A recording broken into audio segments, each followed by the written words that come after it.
the first thing that popped into my mind is like, how do I live without my stomach? And I actually asked him, and he said, look, millions of people live without their stomach very well. And that didn't give me a lot of comfort in that moment.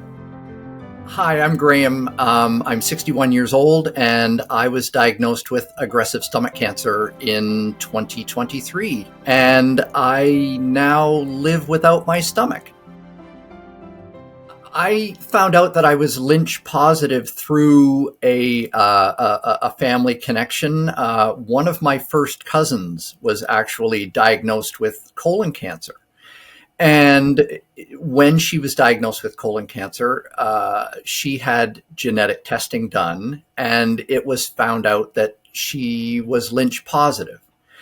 And her Lynch positive result made a lot of sense because she had had a few cancers prior to her colon cancer. We all got tested, and sure enough, my father tested positive for Lynch. My older sister tested positive for Lynch, and several other of my cousins all tested positive for Lynch. The Lynch syndrome came from the paternal side of my family.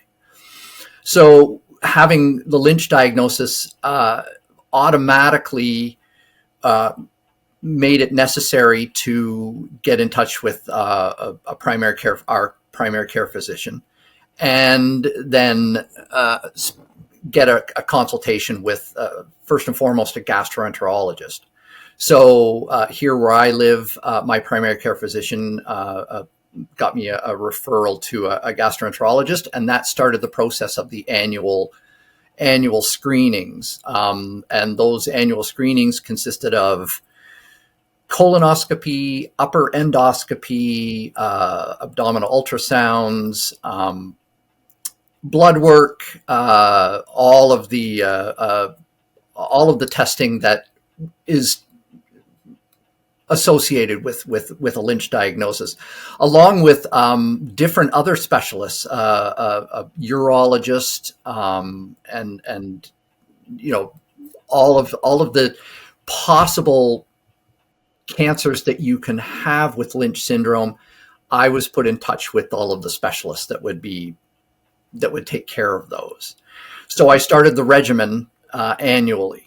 And from 2003 until 2023, I was getting regular annual upper scopes and lower scopes. And I thought, by the time 2023 came along, I thought, maybe I'm going to be okay. Maybe I'm not going to be affected by this. And I think maybe I got a little overconfident. And sure enough, in 2023, that's when I was diagnosed. Finding out that I was Lynch positive was it was a surprise. And at the beginning, I didn't quite grasp the long-term, I guess, ramifications of having this genetic predisposition to a myriad of different cancers. And the emotional part of it was there, but I because I was getting annual screens and testing, and because right from the very beginning, any possible concerns like colon polyps or even stomach polyps or things of that sort, they were being removed early enough that the risk wasn't there. So I felt every year I was going and getting screened. So I would go, and there was anxiety. There is always anxiety going into a screening because you don't know. But because 20 years had gone by and I had always had the screenings come back clear, and any polyps that they had removed or any concerns that they'd had, they would take them and send them away for pathology and inevitably every year they would come back as no concerns. Um, so by the time 2023 came along, like I said, I think I had reached the point where I was getting a little overconfident in my annual screening, and um, sure enough, in 2023 again, I found out I had stomach cancer. Um, the the the the scanxiety is always there, and it's there's other there's other things to consider when you're diagnosed with a genetic condition. Everything from life insurance to different aspects of your life. You try to do the things that you're supposed to do to prevent anything from happening, but over 20 years, you kind of just sort of, oh, well, okay, we're coming up on June. It's time for my annual scopes. I'm going to prep for my scopes. I'm going to have them done. And I'm willing to bet that after the scopes, I'm going to be just fine. And then I'll just be on the clock until next year when I have my next screening. So that's kind of the way both my wife and I were sort of looking at it. It was just, I've had my scope for this year and it came back clear, and you breathe a sigh of relief, obviously, when the scopes are done and the gastroenterologist comes in and he tells you, look, I found a few polyps, I'm going to send them away, but they looked pretty benign. You sort of breathe a sigh of relief and you go, okay. I look at it like whenever that happens, it's like I got a new lease on life for another 365 days until the next scan. It was just another annual scope. I had done the preparation for it. Anyone who's ever had a colonoscopy or an endoscopy knows the routine for the preparation. The prep for the scopes is worse than the actual procedure itself. My wife, before I would go in, she would say, I've got you. That's kind of our thing. We whenever anything's happening like that, it's she would just say, look, I know you're going in for this, but I've got you. So I went in and I had the scope, and it was interesting because when the scope was finished, the doctor came out and he had written a note on the regular paperwork that my son, who's now almost 30, that he should get tested for Lynch syndrome as soon as possible.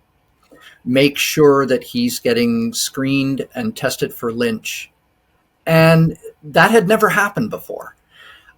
So we kind of looked at that, and I said, I wonder why, the doctor had put that on there. And we kind of, we looked at that, and we came home, and he had taken a few other samples. About 3 weeks later, I got a phone call from my gastroenterologist who had done the scopes, from his receptionist, saying that the doctor needed to see me right away. And I knew in that moment that he had found something, because that's the first time ever that had happened. We had normally, after my scopes, we would arrange a follow-up visit with the doctor, but it was usually 3 to 4 months out from when I have my scopes, because he would get the pathology and he would review it, and if there wasn't anything of any concern, we would just go in and he would we would follow up with him. I called my wife and I said, the doctor wants to see us.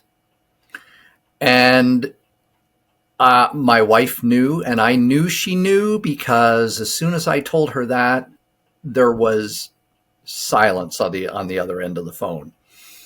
And then she said, I got you. I came home from work and we spent about 18 hours, almost 24 hours, just not knowing what was happening.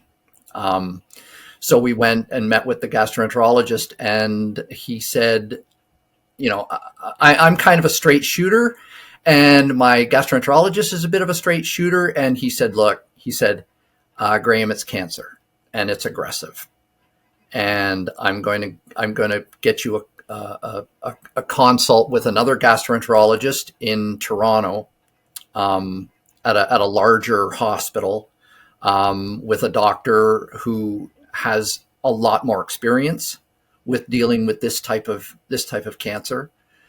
And I remember sitting in my gastroenterologist's office, and thank God my wife was sitting beside me, because from the moment that my doctor told me that I had aggressive stomach cancer, I don't think I heard another word. And my beautiful wife was absorbing everything that the doctor had to say. And I was so thankful for that, because we got in the car to come home after the appointment. And I remember saying to Christina, my wife, what exactly did the doctor say there? And she was like, wow, were you not listening? I said, no. I said, I went completely, just my mind went a million miles away, thinking about anything and everything associated with, this, a cancer diagnosis. So we got home and we sat down and we discussed it. And she told me that, yes, it's aggressive cancer. Yes, I'm going to need to, get a second opinion, and I'm also going to need to see a surgeon. And as soon as my wife said, you're going to need to see a surgeon, I was like, wow, this is real. It kind of all came crashing down on me, that I realized, yeah, this is some pretty serious stuff. Now, the cancer itself was small. It was like 3 to 5 millimeters in size. And my gastroenterologist at the time had said that he was finishing the upper scope, and he was in the process of removing the scope from my esophagus and out the top of my stomach, when he thought he saw something at the esophageal junction. And so he went back in, and they, because it was at the top of my stomach, they had to sort of move me around and manipulate me to get a good look at it. And he took just a small sample of it, and sent it away. And that's when it came back as positive for an aggressive adenocarcinoma. A signet ring adenocarcinoma, poorly differentiated. He said, because I could have very easily missed this. And he said, I'm so thankful that I saw it. And I said, well, I'm pretty thankful too. But it was, I thought I would be more composed when I found out I had cancer. With Lynch syndrome, you know that the possibility exists, and over time you can kind of prepare yourself for what that kind of news would be. But in my case, my preparation, my mental preparation, kind of all went out the window. I sort of, I found out I had cancer, and I was pretty taken aback by it. But within a very short amount of time, I became very pragmatic about it, and I was like, well, let's get this done. Let's meet with the second gastroenterologist. Let's meet with the surgeon, and let's just get the show on the road. So we went to Toronto, and we met with the specialist. gastroenterologist, and he did another scope, and he confirmed my home, the gastroenterologist at home, that yes, it's bad. And I remember after the procedure being in Toronto and having the gastroenterologist surgeon come out, and I said, okay, so what's the standard of care here? And he said, the standard of care for the type of cancer that you have is a total gastrectomy. And I said, I don't even know what that is. And he said, that is a complete removal of your stomach. The first thing that popped into my mind is like, how do I live without my stomach? And I actually asked him, and he said, look, millions of people live without their stomach very well. And that didn't give me a lot of comfort in that moment. And I remember going through on the drive home from Toronto with my wife in the car. I remember saying, I'm not going to let them take my stomach out. There's no way. And I remember Cristina, my wife, looking at me in the car and saying, yes, you're going to have this done, because I'm not going to live the rest of my life without you. So that kind of put it all in perspective for me. And then from that moment on, I went on to meet with the surgeon, who in a third consultation confirmed what the first two had said. And this was in early August of 2023, and we scheduled the surgery for the end of September 2023. They're called My Gut Feeling, and they are a stomach cancer support group here in Canada. They have a Facebook page, and they are fantastic. And my sister put me in touch with one of the organizers of this group. And within a few days of coming home from Toronto, I was in contact with one of the organizers, and we had a virtual meeting, and I, discussed my situation with her, and she was very matter of fact about what to expect, but also reassuring, because she has been living without her stomach for 14 years. And because I was, quite honestly, I didn't know what to expect. How do you live without your stomach? So I started using the support group, the support that their private Facebook group has, and asking all kinds of questions. And through other members of the group, getting all kinds of, there's a myriad of different opinions when it comes to how to handle or how to deal with stomach cancer in this situation. There's a lot of power in knowing that you're not alone in going through this, and speaking with other people who have been through it.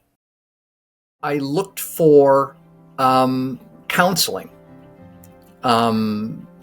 basically professional counseling here. And I managed to find a really good, emotional counselor, who I still speak to this day, about once a month, with regards to how my recovery is going and how things are going and how emotionally and mentally I'm handling it. So that's been a big help. And I should say, above and beyond all of this other support, the most important aspect of my recovery has been the support of my beautiful wife, because she went through this. She's been through this journey with me. There's no way that I could have made it as far as I have if I hadn't had her holding my hand and just giving me all the love and support that she can possibly give, because there have been some really, really difficult moments along the way. just getting used to what they call in the stomachless living community, my new normal. Because at the beginning, there's really nothing normal about it. It's a completely new way of living until you get used to being stomachless.